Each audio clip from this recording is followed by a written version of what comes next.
Kenapa kita tak mampu nak lalui dalam hidup kita ujian yang banyak ini? Jawabnya kerana payahnya kita nak syukur. Payahnya dalam hidup kita nak syukur. Bila kita payah nak syukur dalam hidup kita ni, lalu kita tak nampak kebesaran Allah. Yang ni yang jadi bahaya dalam hidup seorang. Bila kita nampak kehebatan segala benda yang ada ini, kerana kita tak nampak kerana Allah. Bila kita buat suatu benda kerana kita, tidak lagi kerana Allah, di waktu itu segala amal ibadah kita tidak diterima di sisi Allah.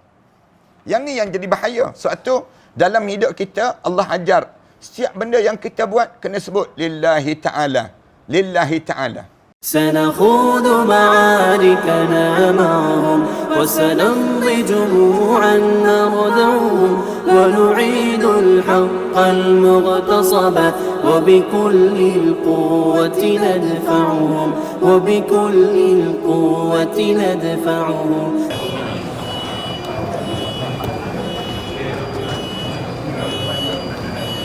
السلام عليكم ورحمة الله تعالى وبركاته. Alhamdulillah Rabbil Alamin. Wassalatu wassalamu ala ashrafil anbiya'i wal mursalin wa ala alihi wa sahbihi ajma'in. Subhanaka la ilma lana illa ma 'allamtana innaka antal alimul hakim. Rabbi shrah li sadri wa yassir li amri wahlul 'uqdatam min lisani yafqahu qawli. Rabbi yassir wa la tu'assir wa tammim bil khair. Qala Allah Ta'ala fi kitabil aziz ba'da a'udzu billahi minasyaitonir rajim. Bismillahirrahmanirrahim. Allahu waliyyul ladzina amanu yukhrijuhum minaz zulumati ilan nur. Wal ladzina kafaru awliya'uhumut taghut. Yukhrijunahum minan nur ilaz zulumat. Ulaika ashabun nari hum fiha khalidun. Allah lah yang menjadi pelindung bagi orang yang mukmin kepada Allah, yang telah mengeluarkan manusia daripada kegelapan kepada cahaya. Manakala orang kafir pula, walladzina kafaru awliya'uhumut taghut, melindungi perjalanan hidup kamu supaya kamu hidup menjadi melampau. Yukhrijunahum minan nur ila zulumat, mereka mengeluarkan orang-orang mukmin itu daripada kegelapan, daripada cahaya kepada kegelapan pula. Ulaika ashabun nar, mereka itulah di kalangan orang-orang yang ahli neraka Allah. Hum fiha khalidun, kekallah mereka dalam neraka itu sampai bila-bila dalam hidupnya. Surah Al-Baqarah ayat yang ke 257. Tuan-tuan, ayat yang kita baca ni merupakan ayat sesuai dengan tajuk kita malam ini. Keluar daripada gelap kepada cahaya dipanggil. Saya sengaja sepatutnya di awal-awal tadi saya bercadang untuk cerita tentang mengenai bagaimana perjalanan hidup kita untuk sampai ke syurga Allah. Tapi oleh kerana dah sampai-sampai gelap, lalu saya baca ayat inilah. Ayat yang sesuai yang Allah jadikan untuk kita renungi bersama. Sementara kita perhati betul-betul pada diri kita ini, setelah mana kita diberi peluang oleh Allah Subhanahu Wa Taala dengan satu nikmat yang besar yang Allah bagi pada kita, ialah nikmat yang disebut dengan Islam ini. Nikmat, kalau kita kira dalam hidup kita ini banyak nikmat. Allah sebut dalam Quran, banyaknya nikmat yang Allah bagi pada kamu ni manusia sehingga kamu tak terkira nikmat. Wa in ta'uddu nikmatallahi la tuhsuha. Kalau kamu nak bilang nikmat Allah, nescaya tak terbilang nikmat-nikmat yang Allah telah bagi pada kamu. Cuma alim ulama' dia bincang, nikmat apa sebenarnya yang kita dapat sekarang ini. Sehingga kan Allah pesan pada kita supaya kita ni hidup dalam keadaan yang sentiasa mensyukuri nikmat Allah. Tiap-tiap kali mana kita mula solat, kita mulakan dengan kalimah Alhamdulillah. syukur kepada Allah. Kemudian waktu mana kita bangun daripada tidur, kalimah sama juga kita sebut Alhamdulillah. Waktu mana kita nak masuk dalam syurga nanti pun, bila kita pijak je kaki kita mula melangkah masuk dalam syurga Allah, lalu mulut kita akan sebut wa qalul hamdulillahilladzi hadana lihaza. Segala puji bagi Allah kerana telah bagi nikmat ini. Nikmat, kemuncak nikmat dalam hidup dipanggil syurga Allah. Dalam hidup kita ini. Sementara kita nak dapat syurga Allah ini, lalu kita perlu perhati bagaimana kita nak dapat syurga Allah ini dengan kitanya sentiasa mensyukuri nikmat Allah. Dalam hidup kita ni payah di kalangan kita ni nak bersyukur. Ramai di kalangan kita ni, mulut kita sebut nasib baik dia panggil. Nasib baik ramai di kalangan kita boleh sebut. Nasib baik tak kena saman lagi. Nasib baik ada pomen. Nasib baik ada yang kita ni sebut nasib baik je banyak. Kita nak sebut Alhamdulillah payah pada kita. Cuba para hadirin sekalian perhati pada kita. Ramai mana di kalangan kita bila kita keluar daripada bilik air, ada kita nak sebut Alhamdulillah. Jarang kita nak sebut. Ramai mana yang keluar bilik air, tepuk perut je. Fuh, lega-lega disebut. Dia rasa nikmat dia ialah nikmat yang tak patut disyukuri. Sebab itulah Allah Subhanahu Wa Taala sebut wa qalilum min ibadiyas syakur.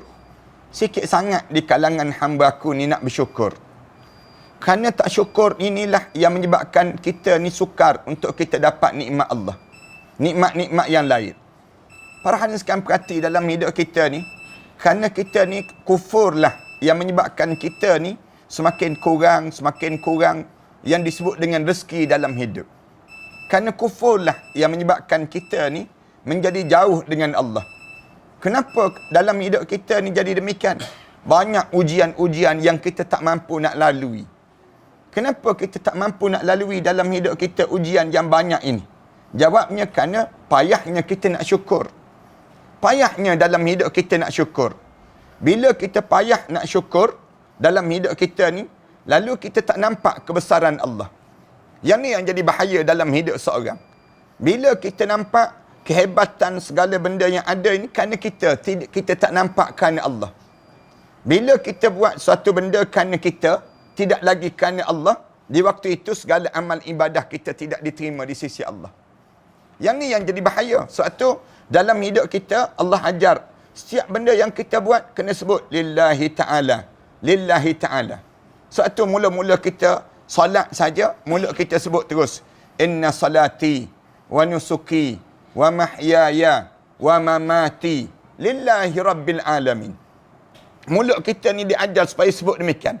Sembahyangku, solat aku, amal ibadah aku, hidup aku, mati aku, semuanya kerana Allah. Kerana Allah ni menyebabkan timbulnya perasaan kita ni jadi redha.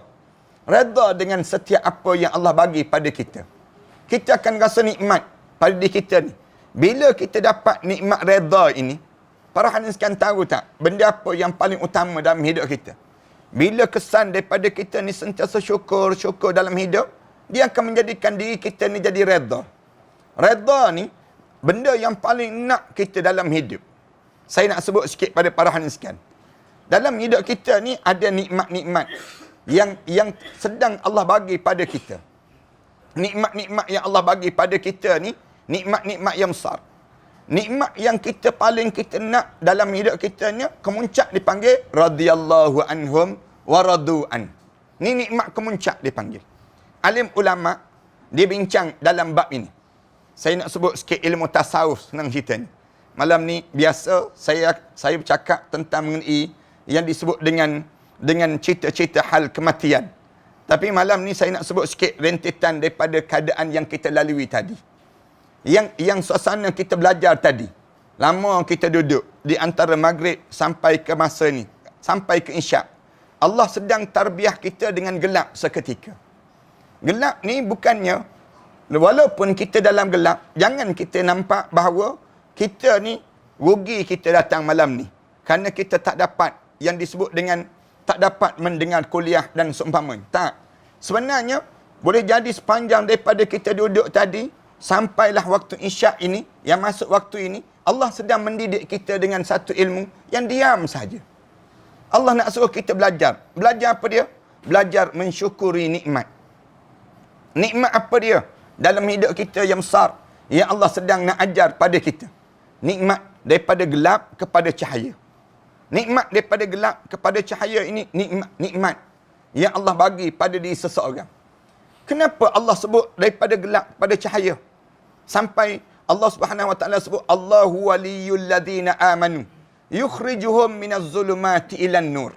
Allah lah yang melindungi kamu. Sehingga kan Allah mengeluarkan kamu daripada satu suasana gelap kepada suasana cahaya dalam hidup kamu. Suasana gelap ni apa dia? Pernah dalam hidup kita ini tidak dapat nikmat. Nikmat apa yang Allah bagi pada kita ni? Nikmat yang patut kita sentiasa sebut dan kita sentiasa syukur. Ulama sebut nikmat yang pertama yang perlu kita rasa syukur dalam hidup kita ini ialah nikmat ijad dan nikmat imdad. Nikmat ijad dan nikmat imdad ni nikmat apa dia? Kita akan tanya lagi. Nikmat ijad ni nikmat apa dia, Ustaz? Alim ulama jawab, nikmat ijad maksudnya nikmat Allah jadikan kita ni manusia. Nikmat.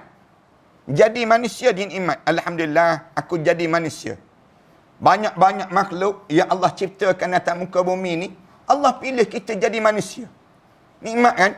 Buatnya kita jadi Doraemon. Naya kita. Buatnya kita ni jadi apa dia? Kita ni jadi batu-batan, kayu-kayan. Allah pilih dalam banyak-banyak kejadian yang Allah jadi atas muka bumi ni, Allah pilih kita jadi manusia. Jadi manusia ni nikmat ijad dipanggil. Nikmat ijad ni nikmat yang pertama yang kita dapat. Sebab tu kita jangan rasa kufur terhadap nikmat ini. Allah jadikan kita manusia. Jangan kita rasa, sehingga daripada sinilah Allah larang daripada mengubah kejadian yang Allah ciptakan pada manusia. Allah larang, jangan kamu, dah aku jadikan kamu lelaki kan, kamu jangan berpura-pura nak menjadi betina pula dalam hidup kamu. Bila kamu dah jadi perempuan kan, jangan pura-pura nak jadi jantan pula dalam hidup kamu. Jangan kamu jadi demikian dalam hidup kamu. Bila aku dah jadikan kamu ni manusia, hei manusia, kamu kena rasa syukur. Aku jadikan kamu lelaki. Aku jadikan kamu perempuan. Bukan satu kemuliaan lelaki dan perempuan begitu saja, tidak. Aku jadikan dalam keadaan di kalangan kamu, lelaki ke perempuan ke kamu, Allah tak pandang pada lelaki ke perempuan kamu. Tapi yang Allah pandang apa dia? Inna akramakum indallahi atqakum. Orang yang paling mulia di kalangan kamu, siapa yang paling bertakwa pada Allah. Lalu bila Allah jadikan kita nikmat ijad, nikmat yang pertama nikmat ijad, kita rasa syukur dalam hidup kita. Pensyarah saya dia pesan banyak kali, syukurlah dengan setiap apa yang Allah jadikan pada kita. Saya ingat lagi waktu mana saya belajar dahulu, pensyarah saya disebut, kalau kamu rasa kamu ni tak cantik, kamu ni tak lawa, Allah jadikan kamu ni tak sesado, dia panggil. Tak jadi cantik, handsome, kamu tak jadi model. Cuba kamu jarang-jarang sekali pergi ke zoo, tengok muka kamu ni. Kamu pergi ke zoo tu, kamu tengok mana cantik kamu dengan makhluk dalam zoo tersebut. Makhluk dalam zoo tu, Allah jadikan kamu. Kamu jauh lebih cantik daripada makhluk dalam zoo tersebut. Makhluk dalam zoo tu sendirinya, nak sebutnya sampai peringkat demikian, Allah jadikan dia. Allah jadikan mereka demikian. Manakala kamu, Allah jadikan nikmat ijad. Nikmat ijad ni nikmat yang kita kena rasa, alhamdulillah aku jadi manusia ya Allah. Kerana apa dia? Kerana Allah pilih, laqad khalaqnal insana fi ahsani taqwim. Sesungguhnya aku ciptakan manusia ni secantik-cantik kejadian yang Allah jadikan dalam hidup ini. Manakala makhluk-makhluk yang lain, Allah jadikan tujuan apa dia? Huwallazi khalaqalakum ma fil ardi jami'a. Manakala makhluk yang lain ni, semua aku jadikan untuk kamu, wahai manusia. Kamu makhluk yang ada diciptakan untuk kamu. Manakala kamu diciptakan untuk apa dia? Daripada sini, yang kita kena jadi rasa syukur dalam hidup kita. Kita bukan diciptakan untuk makhluk yang lain. Tapi kita diciptakan oleh Allah dengan tujuan untuk menjadi liya'budullah, untuk menjadi hamba kepada Allah. Ini cara Allah nak ajar dalam hidup kita. Nikmat yang pertama ni dipanggil nikmat ijad. Berserta dengan nikmat ijad, alim ulama sebut nikmat imdad. Nikmat imdad ni maksudnya apa dia? Nikmat Allah cukup lengkapkan perjalanan hidup kita. Allah jadikan semenjak dalam kandungan ibu lagi. Bila masuk saja benih seorang lelaki dalam rahim orang perempuan, Allah cantumkan di antara benih lelaki dan perempuan tadi yang namakan dengan sperma. Kemudian jadi zygote. Kemudian menjadi embrio. Kejadian yang Allah jadikan ini. Kemudian lepas pada sebut, Allah hantar malaikat. Malaikat fayunfakhu fihi ruh. Lalu ditiup ruh pada malaikat. Malaikat ni tiup ruh. Bila tiup saja ruh, wa yu'maru bi arba'i kalimat. Maka diarahkan terus untuk tulis tentang 4 perkara. Untuk kita hidup ni, wahai malaikat, kamu tulis terus. Ni nikmat yang disebut dengan nikmat imdad. Nikmat imdad ni apa dia? Tulis terus. Yang pertama tulis bikatbi rizki. Kamu tulis tentang rezeki orang yang nak hidup ni. Satu, Islam larang jangan makan rasuah. Islam larang jangan buat klaim palsu. Kerana apa dia? Allah dah tulis dah rezeki pada kita ni. Siap di kalangan kita ni, Allah larang jangan curi barang orang. Jangan ambil hak orang. Kerana apa dia? Semua Allah dah tulis dah untuk diri kamu. Kamu ni ada dah rezeki kamu. Tulis rezeki kamu banyak mana. Orang ni dapat biasa ke tidak. Orang ni berim dapat ke tak dapat, dia panggil. Orang ni dipanggil, tak dia dah berim, basah pula dia panggil. Nak sebutnya orang ni dalam hidup dia ni, bagaimana kerja dia. Tulis, wahai malaikat, bikatbi rizki. Yang kedua tulis, wa ajalih, ajal orang tersebut. Dia nak hidup kat mana, dia tinggal berapa lama, kemudian dia meninggal dunia bagaimana, tulis malaikat. Yang ketiga, tulis wa amalih, amalan orang tersebut. Dia kahwin dengan siapa, kemudian dia tinggal di mana, kemudian dia kerja apa dia, anak dia berapa orang, semua tulis wahai malaikat. Suatu Islam larang kita jangan tilik. Jangan terlibat dengan ilmu tilik. Islam larang, siapa yang berjumpa dengan tukang tilik, siapa-siapa yang datang berjumpa dengan tukang tilik, faqad kafara bima unzila ala Muhammad. Rasulullah sallallahu alaihi wasallam sebut, dia telah kufur terhadap apa yang dibawa oleh Nabi Muhammad sallallahu alaihi wasallam. Kita dilarangkan ilmu tilik. Tilik ni dilarang. Belajar tarik lalat dilarang. Belajar tentang apa dia tarikh lahir, konon-kononnya nak cam tarikh lahir. Dilarang dalam Islam. Islam larang. Dulu-dulu kan kita ni kan kawan-kawan kita ni suka sangat kan tekan kat sini. Tekan kat sini keluar 2 biji, 2 orang anak lah tu dia sebut. Kemudian tekan lagi kat sini, keluar lagi 2 biji, 2 lagi dia sebut.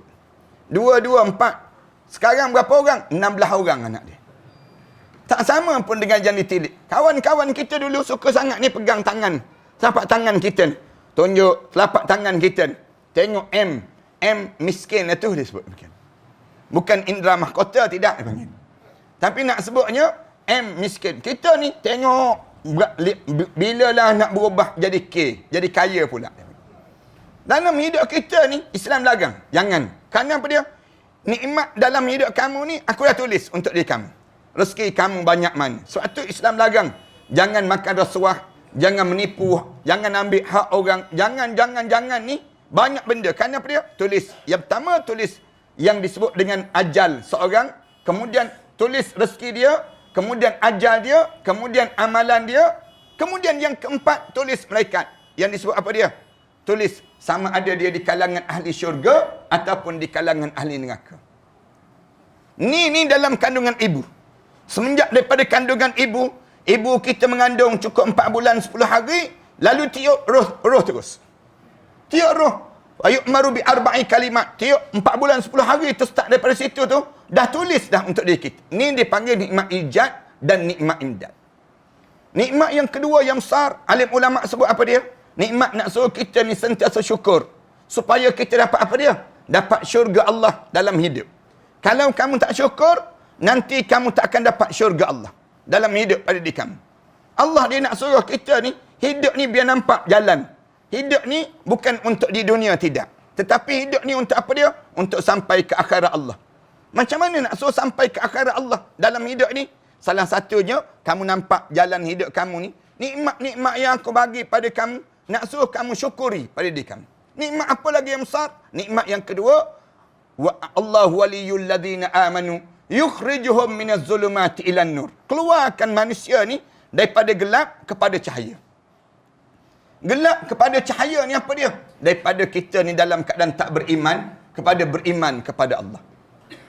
Mudah ke para hadirin sekalian nak jadi orang yang beriman pada Allah? Tak mudah.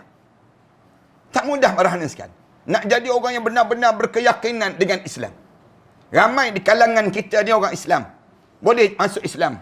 Nak masuk Islam tu pun payah. Para hadirin sekalian tengok berapa ramai manusia yang datang di negara kita ni. Dahulu kan orang Cina, orang India, misal contohnya. Orang Melayu kita ni sendiri. Bila kita cerita tentang Islam, ramai mana orang menolak tentang Islam. Tak nak. Ada yang terima Islam. Dia terima Islam daripada baka, keturunan. Terima Islam daripada keturunan. Bila dia dah sampai satu peringkat, kita kata, jom kita ikut segala yang disyariatkan oleh Allah dalam hidup ini. Dia tolak terus. Dia kata tak boleh. Kalau kita ikut semua ajaran Islam, kita akan menjadi umat yang tertinggal. Kalau kita ikut Islam, susah kita. Tak berkeyakinan. Tak ada iman. Ramai mana orang Islam yang tak tutup aurat? Ramai mana orang Islam yang berjudi? Dia ada Islam, tapi dia hilang iman. Hilang iman. Nikmat yang besar yang Allah bagi pada kita ialah Allah keluarkan kita daripada tak yakin kepada yakin pada Islam. Ini satu nikmat. Nikmat dalam hidup kita. Sebab tu Allah kata, Allahu waliyul ladina amanu yukhrijuhum minaz zulumati ilan nur. Allah lah yang melindungi kamu daripada kamu dalam keadaan gelap kepada cahaya. Kerana nak bagi Islam ni, Allah pilih-pilih orang. Contoh manusia yang Allah tak nak bagi Islam dalam hidup ni. Para hadirin sekalian, ingat ke mudah ke kita dapat Islam? Tak mudah para hadirin sekalian. Contoh manusia yang Allah tak bagi, walaupun patutnya dia dapat, tiba-tiba dia tak dapat. Siapa dia? Abu Talib. Abu Talib tu bapa saudara Rasulullah sallallahu alaihi wasallam.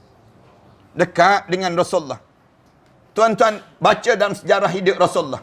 Membesar dalam waktu mana lepas pada umur 8 tahun tu tinggal dengan Abu Talib. Bila tinggal dengan Abu Talib tu, membesar dengan Abu Talib.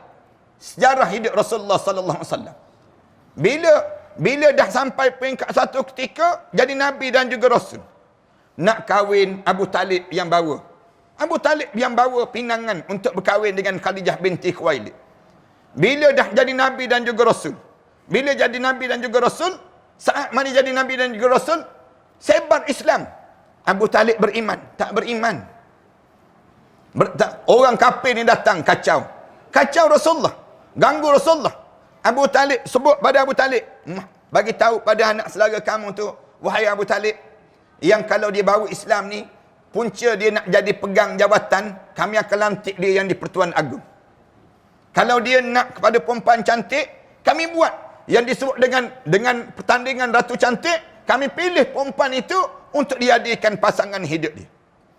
Wahai Abu Talib, bagi tahu pada anak saudara kamu tu, kalau dia bawa Islam ni, semata-mata kerana apa dia? Kerana dia nak kepada harta benda yang banyak. Kami kumpulkan segala kekayaan di kota Mekah ini dan kami bagi pada dia apa yang dia nak tadi. Rasulullah jawab apa dia? Ya am, wahai pakcik. Rasulullah jawab pada Abu Talib, law wada'u syamsu fi yamini wal qamar fi yasari ala an utrika hadzal amr. Wahai pakcik, kalau mereka tu ada kekuatan, boleh ambil matahari, letak di tangan kanan saya. Ambil bulan, letak di tangan kiri saya. Dia boleh tunjukkan kuasa tersebut, kekuatan demikian, untuk saya tinggalkan semua yang diperintahkan oleh Allah ini. Sekali-kali saya tak akan tinggalkan, wahai pakcik. Sebut pada Abu Talib, saya tak akan tinggal sehingga Allah zahirkan kemenangan ataupun saya mati dalam keadaan membawa ajaran Islam ini sendiri. Tengok Rasulullah sebut. Pakcik dia tu dengar dah, bagi tahu balik pada orang kafir. Pakcik dia tu sendiri tak beriman pada Allah. Bila dekat nak meninggal dunia tu, Abu Talib tu, Rasulullah datang pujukkan Abu Talib. Pakcik, saya mengajar orang ramai dah masuk Islam. Yang masuk Islam ni, sehinggakan isteri pakcik sendiri masuk Islam. Anak pakcik masuk Islam. Anak perempuan sulung pakcik Ummu Hani dah mengucap. Ali bin Abi Talib dah mengucap. Semua dah mengucap. Tinggal pakcik seorang lagi tak mengucap. Pakcik, sebut pakcik, asyhadu an la ilaha illallah wa anni Muhammad Rasulillah. Pakcik, tolong sebut, Tidak ada Tuhan melainkan Allah. Saya ni Muhammad ni Rasulullah. Sebut cik. Jeling kepala Abu Talib. Jeling kepala Abu Talib. Muhammad, aku tahu syurga tu betul. Neraka tu betul. Padang mahsyar tu betul. Azab kubur tu betul. Semua tu betul. Tapi Muhammad, biarlah aku seorang mati dalam keadaan tak beriman pun. Menangis teresak-esakkan Rasulullah. Pegang tangan Abu Talib ni. Pakcik, jangan pakcik. Pujuk pakcik dia ni. Mengucap, aslam taslim. Kamu masuk Islam, kamu selamat. Pakcik mengucap je. Di saat nazak dah ni. Mengucap je pakcik. Angkat tangan doa pada Allah. Ya Allah, selamatkanlah pakcik aku ni ya Allah. Tolonglah ya Allah. Turun terus ayat Quran Karim. Tegur Rasulullah. Innaka la tahdi man ahbabta. Walakinna Allah yahdi man yasha. Muhammad, kamu tak layak memberi hidayah pada siapa yang kamu sayang, tapi Allah lah yang pilih siapa yang Allah kehendaki. Maknanya apa dia? Islam ni Allah pilih orang. Tuan-tuan boleh datang ke masjid ni, tuan-tuan di antara orang terpilih. Tak mudah orang yang Allah bagi pada kita ni untuk nikmat sebegini. Tak mudah para sekalian. Saya buat contoh yang mudah lah. Nikmat apa dia? Nikmat kita dapat majlis ilmu ni. Ramai mana orang kita tak boleh datang majlis ilmu sebegini. Kenapa tak boleh datang? Kenapa dia tak boleh datang? Dia tak tahu ke malam ni ada majlis ilmu? Dia tahu. Ramai mana orang tahu? Orang tanya pada dia, tu ramai-ramai datang ke masjid tu ada apa tu? Ada ceramah. Ceramah apa? Ceramah mati dah tu. Misal contohnya, ustaz mana yang datang? Tu ustaz daripada Kuala Lumpur. Yang datang cerita tentang mati. Habis tu kamu tak datang ke? Tak. Kenapa tak datang? Saya tak nak mati lagi, dia jawab. Saya lambat lagi nak mati. Ni contoh orang kan. Nak sebutnya, ramai mana di kalangan kita kata, jom kita pergi masjid dengar kuliah. Malam ni ada ceramah. Alah, malam ni tak boleh lah. Malam ni ada rumah terbuka lah. Malam ni, dia jawab. Jawapan tu sentiasa ada. Hidup kita ni kan. Nak sebutnya, orang ajak, jom kita baca Quran. Alah, tak boleh lah. Saya kalau baca Quran je, mesti menguap. Mesti menguap. Saya baca Quran, habis orang ajak, jom kita pergi karaoke. Boleh pun. Boleh terus dia. Nak sebutnya apa dia? Hidayah ni, milik pemilik dia ialah Allah. Kita nak buat contoh yang mudah kita ni lah. Para hadirin sekalian perhati betul-betul. Siapa di kalangan kita ni berani kata, tak penting bangun tahajud malam? Bangun tahajud malam ni, kalau kita tanya penting tak penting? Penting. Bila penting? Bila kita seorang-seorang dalam kubur sekejap lagi. Bila masuk dalam kubur, tak adalah benda yang paling utama kita nak, ialah daripada tahajud yang kita bangun sewaktu mana kita hidup dahulu. Masuk dalam kubur tu, lepas pada sesi soal jawab dia. Tanya, ma rabbuka wa ma nabiyuka wa ma dinuka. Habis je tersebut. Berubah terus kubur kita ni. Lapang terus kubur kita ni. Dalam hadis Rasulullah ceritakan, kubur ni berubah menjadi warna hijau yang cantik. Kemudian bawang kubur kita ni luas menjadi luas. Seluas mana? Seluas 70 hasta luasnya. Kemudian berubah menjadi warna hijau yang cantik. Bercahaya. Kita tanya malaikat, malaikat, ni datang daripada mana ni malaikat? Datang daripada mana yang hijau cantik sangat ni malaikat? Malaikat jawab, ini datang daripada tahajud yang kamu bangun sewaktu mana kamu hidup di atas dunia dah. Kita pun syukur, alhamdulillah aku bangun tahajud. Maknanya kita ni tahu tahajud ni penting. Tapi cuba kita tanya di kalangan kita. Kamu sebut penting kan bangun tahajud? Ya, penting. Bangun tak semalam? Kita tanya balik. Oh, tak bangun ustaz.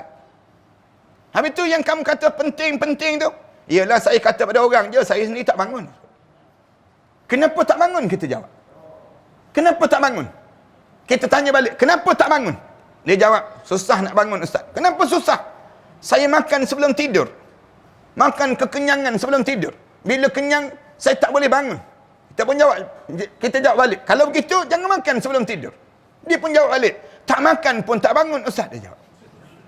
Makan lagi tak bangun. Kita nak tanya, kenapa jadi demikian? Tak kunci jam ke? Kita tanya, tak kunci jam ke? Kunci jam. Habis tu kenapa tak bangun? Jam je bangun, saya tak bangun ustaz. Kita tanya balik, kenapa sebenarnya? Tekan lagi. Sebab apa tak bangun ni? Dia jawab, susah sangatlah nak jawab ustaz. Sebenarnya begini je lah ustaz. Saya ni memang sejak berketurunan tak bangun-bangun dia sebut.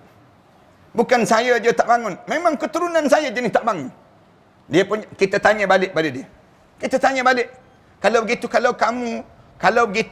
kalau kamu bangun, kamu solat tak tahajud? Ya, kalau saya bangun, saya solat, Ustaz. Dia sebut. Kita tanya balik pada dia.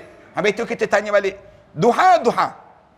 Duha tu kan sedang waktu mana kamu sedang bangun kan? Kamu solat tak? Tak solat juga. Menandakan apa dia? Menandakan kamu tak diberi hidayah oleh Allah. Hidayah maksudnya bimbingan Allah. Dalam hidup kita ni, nikmat yang besar yang Allah bagi pada kita dalam hidup ini, nikmat lepas pada nikmat ijad dan nikmat imdad, nikmat iman dan Islam. Semua orang dapat ke nikmat ini? Tak semua dapat. Keluar daripada kegelapan kepada cahaya. Daripada tak kenal cara hidup sampai kenal cara hidup. Kenapa yang penting sangat nikmat iman dan Islam ni dalam hidup kita ni? Ulama-ulama jawab, kerana nak ajar pada kita bahawa hidup ini bukan untuk di dunia. Tetapi hidup ini, perjalanan hidup kita yang sebenarnya bukan di sini. Perjalanan kita untuk di sana nanti. Kalau kamu tidak ada Islam, kamu akan jadi, hidup kamu berkejaran untuk dunia je tiap-tiap hari. Turun pagi, balik gelap. Turun pagi, balik gelap. Kamu tak ada beza di antara kamu orang Islam dengan orang yang bukan Islam. Orang bukan Islam tak semayang, kamu tak semayang juga. Orang bukan Islam hanya makan minum, kamu makan minum juga. Kamu, apa beza kamu dengan mereka? Islam dia nak suruh beza dalam hidup ni, Allah bagi agama. Bila Allah bagi agama dalam hidup, memuliakan jalan hidup. Nak suruh hidup ini bukan untuk dunia, tetapi hidup ini mesti dapat akhirat. Untuk apa rumah besar di dunia? Bila kita rumah besar, harta benda banyak, jawatan kita hebat, kemudian pengaruh kita ramai, bila mati masuk kubur, masuk neraka terus kita. Apa manfaat dalam hidup kita demikian? Lalu datang Islam. Ni nikmat dipanggil. Nikmat ni, nikmat yang patut kita syukuri dalam hidup. Sebab tu kita sentiasa sebut, Alhamdulillah, Alhamdulillah. Kenapa dia? Yukhrijuhum minaz zulumati ilan nur. Allah keluarkan kita daripada gelapnya hidup kepada cahayanya dalam hidup kita untuk nampak perjalanan hidup aku mesti dapat syurga Allah Subhanahu Wa Taala. Mesti di bibir kita lah. Saya nak sebut pada tuan-tuan, tiap-tiap hari ni di bibir kita je sebut, saya nak syurga. Allahumma inna nas'alukal jannah. Rasulullah ajar pada kita baca doa. Allahumma inna nas'alukal jannah. Ya Allah, saya nak minta syurga je ya Allah. Dalam hidup ini, di bibir kita ni minta dan minta, naknya kepada syurga Allah. Biar kita nampak matlamat hidup bukan nak rumah besar. Matlamat hidup bukan nak jawatan yang hebat. Matlamat hidup bukan nak yang ni. Tapi matlamat hidup, aku mesti dapat syurga Allah dalam hidup aku. Nak dapat syurga macam mana dalam hidup ni? Kalau kita tidak bersama dengan Islam. Nikmatnya Islam ini. Tuan-tuan jangan sebut sebagaimana yang disebut oleh orang akhir zaman ni, anak-anak muda zaman sekarang ni, dia kata, kamu ingat ke syurga tu, kamu yang jaga nak kunci ke, dia sebut. Sebut sikit-sikit syurga, sikit-sikit syurga. Ada anak-anak muda kita sekarang kan dia kata, jangan senang-senang nak syurgakan orang, nak nerakakan orang. Bukan kamu pemiliknya. Tak, kita jawab. Allah ajar dalam hidup kita ni, syurga ni menjadi matlamat dalam hidup seseorang mukmin. Biar kita sentiasa sebut. Kita sebut batas-batas iman. Jangan kamu sebut macam ni. Bila kamu sebut macam ni, boleh jatuh kufur kamu. Jangan ada di kalangan kita yang akhir-akhir ni, puak-puak liberal ni dia sebut, syurga ni bukan milik orang Islam saja. Syurga ni milik orang kafir sama, dia sebut. Ini ada dah budaya ni yang datang. Dia di kalangan kita ni, ada dah di kalangan kita. Jangan ingat orang Islam je boleh masuk syurga, dia sebut. Tetapi orang kafir pun boleh masuk syurga juga. La haula wala quwwata illa billah. Kita sebut orang kafir, sebut nama kafir tu, Allah Subhanahu Wa Taala sebut ulaika ashabun nar. Mereka di kalangan ahli neraka Allah Subhanahu Wa Taala. Allah sebut terus. Allah waliyul ladzina amanu yukhrijuhum minaz zulumati ilan nur. Wal ladzina kafaru, adapun orang kafir, yukhrijunahum minan nur ila zulumat. Dia mengeluarkan kamu daripada satu suasana yang cegah, cara hidup Islam, cara yang baik, minan nuri ila zulumat, daripada cahaya kepada kegelapan dalam hidup. Sebab tu saya nak sebut pada jemaah sekalian, Bila kita dapat Islam ni, jangan ambil Islam separuh dan kufur Islam separuh yang lain. Jangan kita ingat Islam ni dalam bab semayang je. Jangan ingat Islam ni dalam bab puasa, dalam bab haji, bab itu saja, tidak. Islam ni dalam ekonomi ada Islam, dalam politik ada Islam, dalam sosial ada Islam, dalam kehidupan kita segala segenap segi dalam hidup kita semuanya dengan Islam. Jangan kita nampak Islam ni pada juzuk-juzuk tertentu saja, jangan. Tetapi semua benda yang kita buat semuanya lillah, lillah, lillah dalam hidup. Dan kita rasa bangga, alhamdulillah aku diberi nikmat ini. Nikmat apa dia? Nikmat iman dan Islam. Ini nikmat yang kedua. Nikmat yang ketiga, alim ulama sebut nikmat yang Allah bagi pada kita, nikmat apa dia? Nikmat yang namakan dengan nikmat faqih dalam beragama. Nikmat faqih dalam beragama ni nikmat. Rasulullah sallallahu alaihi wasallam sebut, "Man yuridillahu bihi khairan yufaqihu fid din." Mana-mana orang yang Allah nak bagi pada dia syurga, Allah faqihkan dia dalam agama. Faqih dalam agama ni maksudnya apa dia? Faqih dalam agama ni, alim ulama sebut, faqih dalam agama ni berdasar pada hadis yang satu lagi. Rasulullah sebut apa dia? Kun aliman, hiduplah kamu ni orang yang mengajar orang. Au muta'alliman, hidup yang belajar dengan orang. Au sami'an, sibuk mendengar orang mengajar dan orang berkuliah dalam hidup kamu. Wala takur rabi'an, jangan jadi golongan keempat. Rasulullah pesan terus, hidup ni dalam hidup kamu, kalau kamu nak rasa nikmat dalam hidup kamu, nikmat kamu hidup sentiasa belajar, mengajar, belajar dan mendengar. Wala takur rabi'an, jangan jadi golongan keempat. Golongan keempat apa dia? Yang dianya mengajar tidak, belajar tidak, mendengar tidak, fatuhlik, sebangsa-bangsa hidup dalam hidup kamu. Secelaka-celaka dalam hidup. Hidup mengajar pun tidak, belajar pun tidak, mendengar pun tidak. Habis tu kamu ni hidup untuk apa? Dalam hidup kamu. Kita tanya, nak belajar apa ustaz? Kita tanya balik, nak belajar apa ustaz? Yang pertama belajar Al-Quran. Belajar Al-Quran. Ramai di kalangan kita ni tak ada Al-Quran.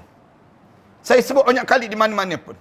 Kalau kalian tak boleh baca Quran, kalian pastikan umur kalian panjang-panjang dan tak mati-mati. Jangan kita mati. Tuan-tuan, kalau tuan-tuan tak boleh baca Quran, pastikan umur tuan-tuan panjang-panjang dan tak mati-mati, tuan-tuan.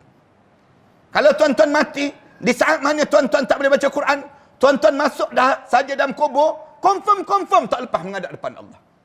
Tak lepas tuan-tuan. Tak percaya cuba try mati, tak percaya. Nak tengok lepas ke tak lepas. Masuk dalam kubur, malaikat tanya terus. Quran boleh baca Quran? Quran boleh baca? Tak boleh ya. Tak boleh malaikat. Quran tak boleh baca? Tak boleh. WhatsApp boleh dia jawab. WhatsApp boleh baca, Quran tak boleh baca. Tak boleh baca Quran ni satu kecelakaan dalam kehidupan. Bila masuk Syawal ni, kalau tuan-tuan tak boleh baca Quran lagi, tuan-tuan datang jumpa dengan AJK Masjid. Bagi tahu pada tu AJK Masjid, tuan, saya tak boleh baca Quran. Tolong bantu saya tuan. Tolong bantu saya. Saya tak boleh baca Quran. Dia nak sebutnya tak boleh baca Quran. AJK Masjid pula, jangan pula jawab pula, sebenarnya saya pun tak boleh baca juga, katanya. Jangan jawab demikian, buat malu company kita. Biar kita sebut, siapa yang tak boleh baca Quran, tiap-tiap hari Jumaat itu istihar terus. Ahli qaryah di kawasan ini, mana-mana yang tak boleh baca Quran, tolong daftar dengan AJK Masjid. Ahli qaryah yang dah boleh baca Quran, tolong daftar. Ketemukan mereka yang boleh dan tak boleh ni sendiri. Bila dah ketemu pun tak boleh juga. Saya ustaz dah berjumpa dah dengan Tok Guru, belajar banyak dah, tapi tak boleh juga. Kenapa tak boleh? Saya ni benak sikit disebut. Kenapa benak? Makan semut banyak sangat dulu disebut. Bukan semut je, dengan kengga-kengga pun saya makan disebut. Yang susah sungguh dia sebut demikian. Yang tak boleh juga tersebut, kalian jangan tertinggal daripada tulis semula Al-Quran. Tulis Al-Quran. Yang tak boleh baca Quran, tolong tulis Al-Quran. Tekap Al-Quran tu. Ambil Al-Quran tu, tekap balik tulisan-tulisan Al-Quran sebelum kita menghadap di hadapan Allah. Biar ada sebuah Al-Quran tulisan tangan kita. Kerana dosa yang sedang dialami oleh masyarakat kita ni, dua ni lah. Dosa mulut dan dosa tangan. Dosa mulut dan dosa tangan.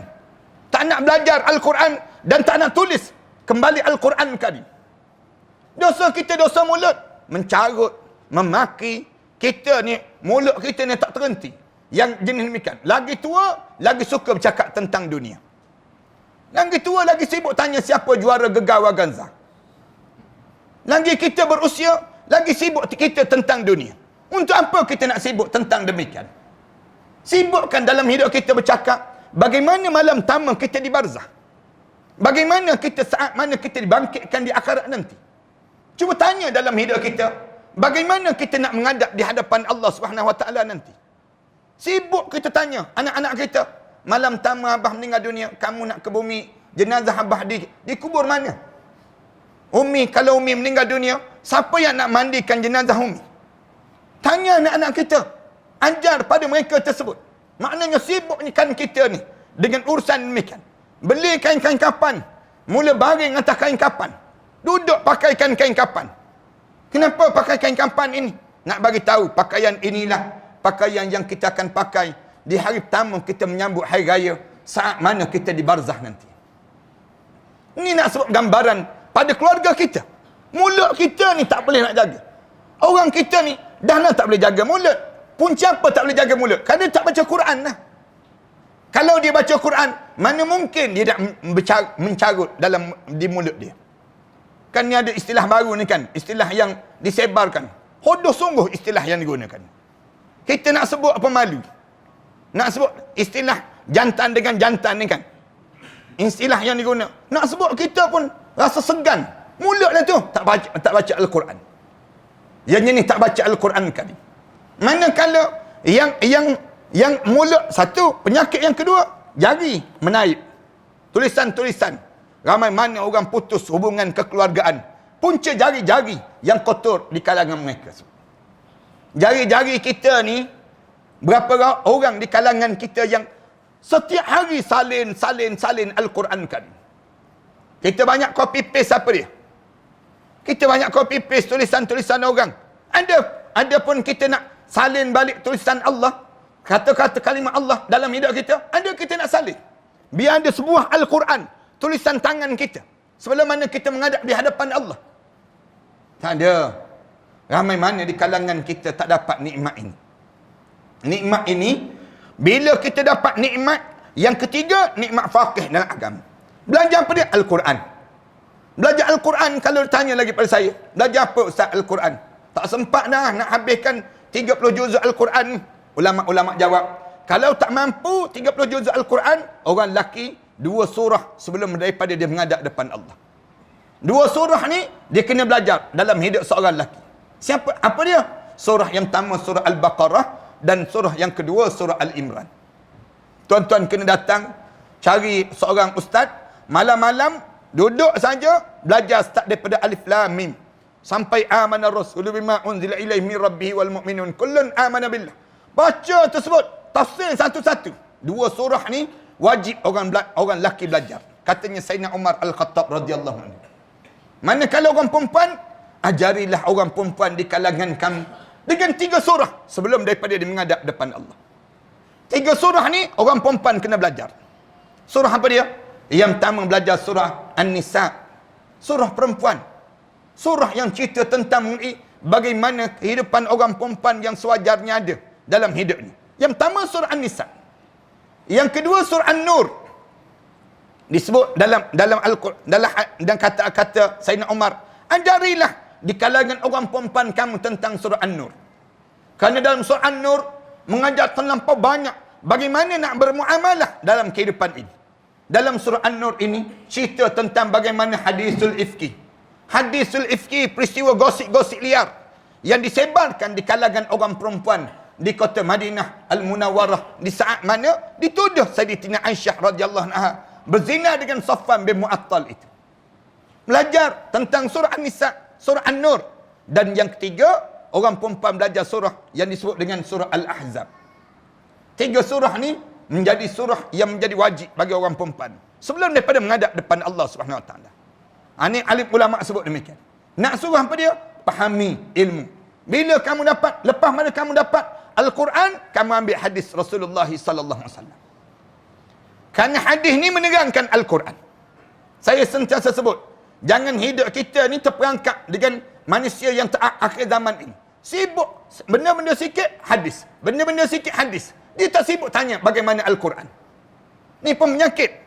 Bila orang kita ni sibuk saja dalam bab yang disebut dengan hadis. Satu ketika dahulu orang kita kata, terima je Al-Quran, hadis kita ketepikan dahulu. Ni satu puak. Datang puak yang terakhir ni pula sibuk dengan hadis. Hadis ni sahih ke tak sahih? Hadis ni dhaif ataupun tidak? Hadis ni hadis yang bagaimana? Manakala Al-Quran dia tak faham-faham langsung. Sedangkan hadis mengajar tentang Al-Quran, menghurai terhadap Al-Quran kali.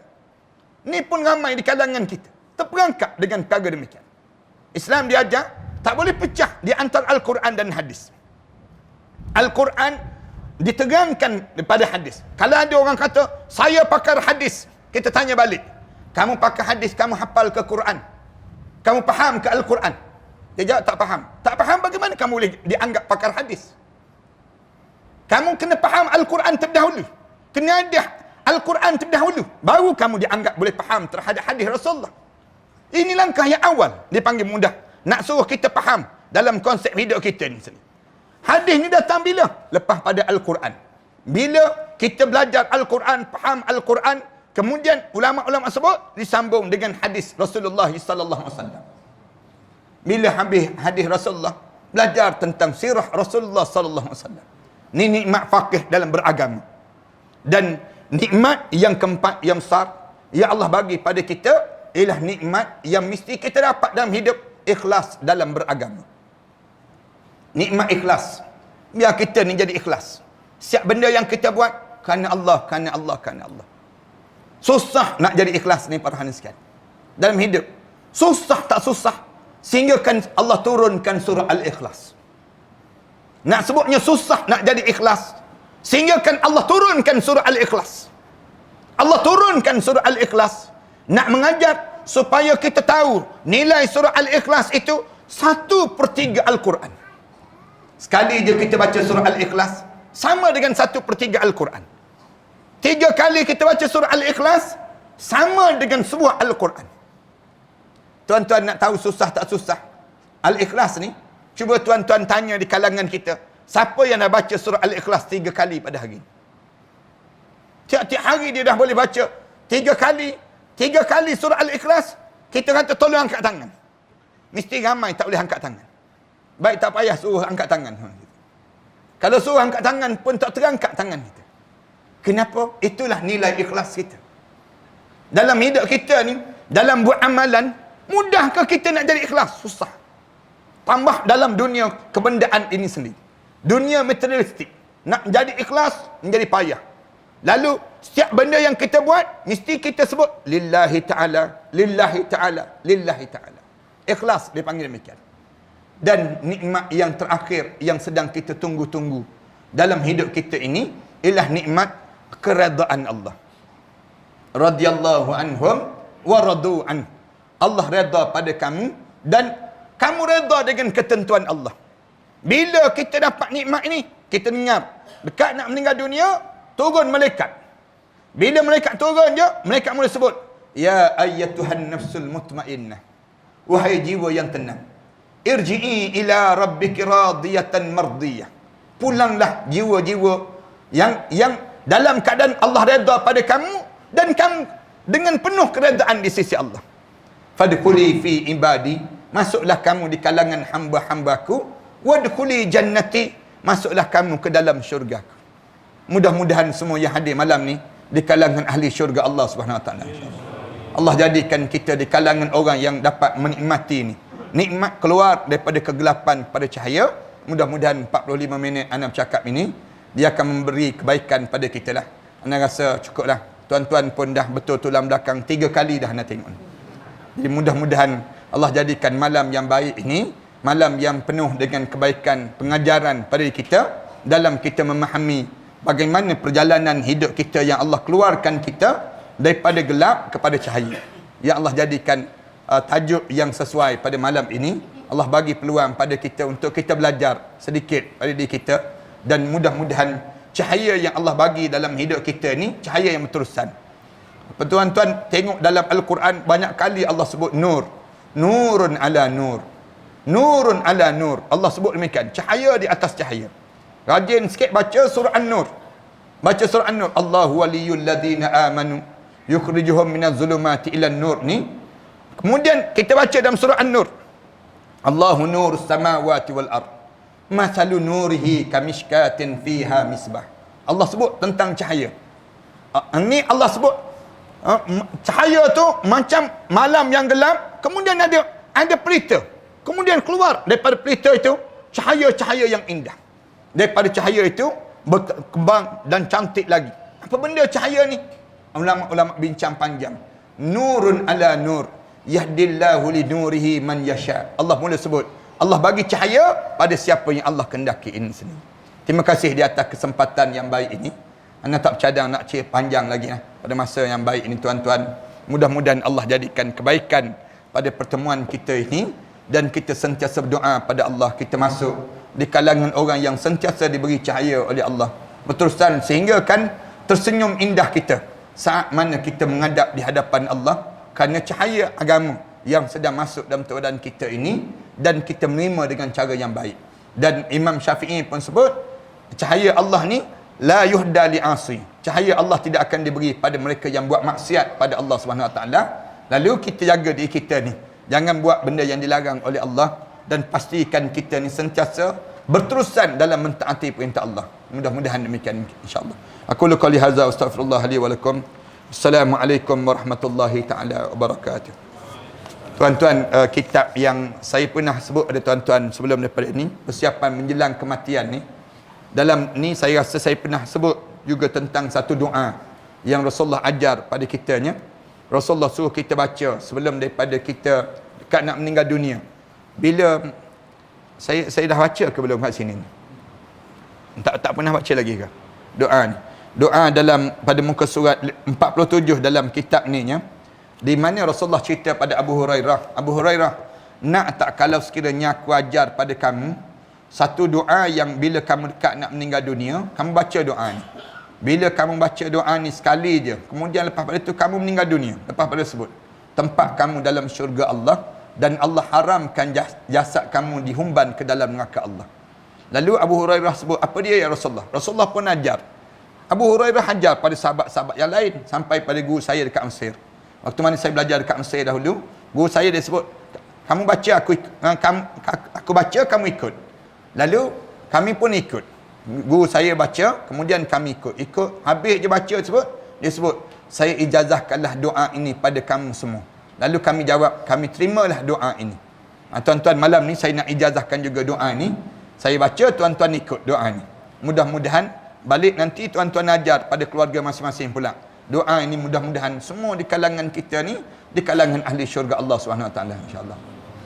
Saya baca, tuan-tuan baca, ikut doa ni. La ilaha illallah. Hujung nanti saya akan sebut, saya ijazahkan doa ini, kemudian tuan-tuan jawab, kami terimalah doa ini, insya-Allah ya. La ilaha illallah. Yuhyi wa yumit. Wa huwa hayyun la yamut.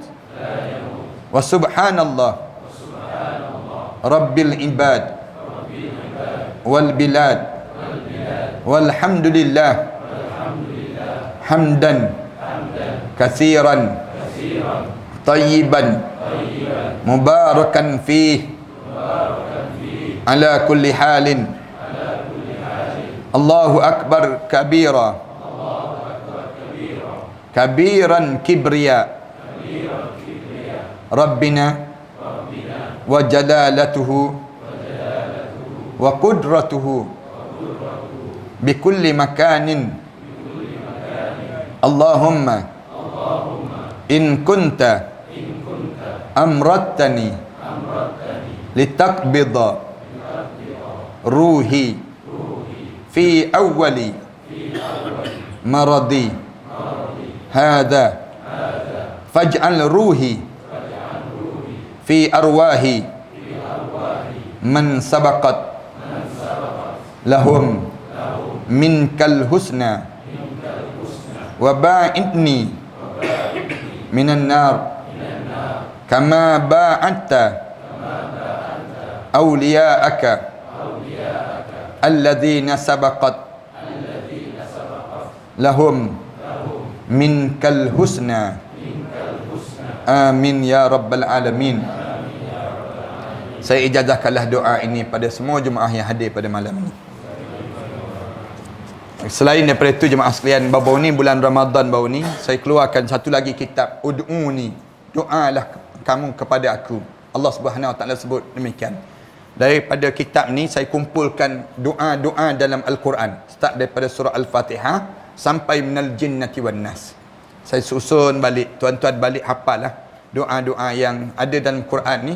Tuan-tuan baca tu jadi dua lah, dua pahala pada kita. Satu pahala baca Quran, satu lagi pahala baca doa. Dia panggil demikian. Dalam Al-Quran ni banyak doa-doa. Saya kumpulkan balik, susun balik, dan saya namakan kitab Ud'uni, berdoalah kamu padaku, yakni pada Allah Subhanahu Wa Taala. Saya karang kitab ni kerana saya bangunkan sekolah tahfiz. Tuan-tuan pun tahu, saya bangunkan di Jerantuk Pahang ni, di sekolah tahfiz saya.